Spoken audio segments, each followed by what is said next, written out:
la bruja de Endor. Escucha esta historia que hoy les quiero compartir. La llamaban bruja, pero ese nombre era demasiado pequeño para lo que era en realidad. La mujer de Endor no trabajaba con conjuros improvisados ni con supersticiones vulgares. Ella conocía el lenguaje de los restos, la ciencia prohibida que sobrevive cuando la profecía se apaga. Vivía sola al borde del pueblo, donde la tierra ya no era fértil y el aire se volvía espeso al caer la noche. Nadie la veía de día. Su hora comenzaba cuando el mundo superior cerraba su puerta. En una vasija envuelta en telas negras guardaba su instrumento más preciado, un hueso humano, pulido por los años, hueco como un canal vacío. No era cualquier hueso, pertenecía a alguien que había salido de su vientre. Nadie en Endor conocía esta historia. El hijo había fallecido joven. Algunos decían que de enfermedad, otros decían de castigo. Ella nunca lo negó ni lo confirmó. Solo sabía una cosa: el vínculo no se había roto, porque hay lazos que ni la muerte disuelve. Cuando descubrió el arte de Off, comprendió algo terrible. Los muertos no hablan por sí mismos. Necesitan un conducto, un recipiente que aún conserve memoria, dolor, pertenencia. Y ningún hueso vibra tanto como el de un hijo perdido. La primera vez que habló a través de él, el sonido no salió de su boca, sino del interior del hueso. Un murmullo hueco, como viento atrapado en una cueva. No era una voz clara, sino ecos deformados, fragmentos, sombras de palabras. Desde entonces supo que había cruzado un umbral sin retorno. Aquella noche, cuando el rey Saúl llegó disfrazado, el mundo ya estaba torcido. Ella lo reconoció de inmediato. Los reyes siempre huelen distinto, a miedo, escondido bajo autoridad. Y dijo Saúl: «Hazme subir a quien yo te diga», ordenó él. La mujer dudó, no por temor a la ley, sino por respeto al equilibrio. Algunos nombres pesan más que otros. Cuando escuchó el nombre de Samuel, su mano tembló. No porque no pudiera hacerlo, sino porque sabía lo que implicaba. Encendió las lámparas bajas, cerró la puerta, tomó el hueso. No lo levantó como un objeto, lo sostuvo como se sostiene un hijo dormido. El aire cambió, la tierra pareció hundirse levemente bajo sus pies. El hueso comenzó a vibrar y entonces algo respondió. No fue un espíritu común, no fue un muerto errante, fue una presencia que no debía ser forzada. Ella gritó porque comprendió demasiado tarde la diferencia entre invocar y despertar. «¿Por qué me hiciste subir?», dijo aquella voz.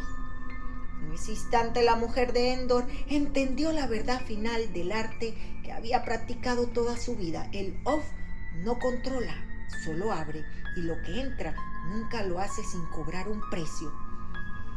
Después de esa noche nunca volvió a usar ese hueso. Dicen que lo enterró, otros que lo arrojó al fuego. Hay quienes juran que aún se escucha cuando el viento sopla desde Endor, un murmullo hueco saliendo de la tierra. Porque lo que se despierta desde la tumá no siempre regresa al silencio. ¿Cuál es el sentido espiritual de esto? Los sabios de Israel enseñan que esta historia no fue transmitida para describir un ritual realista ni para documentar prácticas ocultistas, sino para revelar un principio espiritual profundo sobre los límites entre la vida y la muerte y la santidad. La tradición que describe a la mujer de Endor utilizando un hueso humano e incluso, según algunas versiones, el hueso de su propio ser que viene de su vientre, no busca detallar una técnica, sino mostrar la raíz espiritual de la necromancia. La necromancia no se alimenta del conocimiento, sino del apego roto. No surge de la sabiduría, sino del dolor no resuelto. No se sostiene en la luz, sino en aquello que quedó atrapado entre mundos.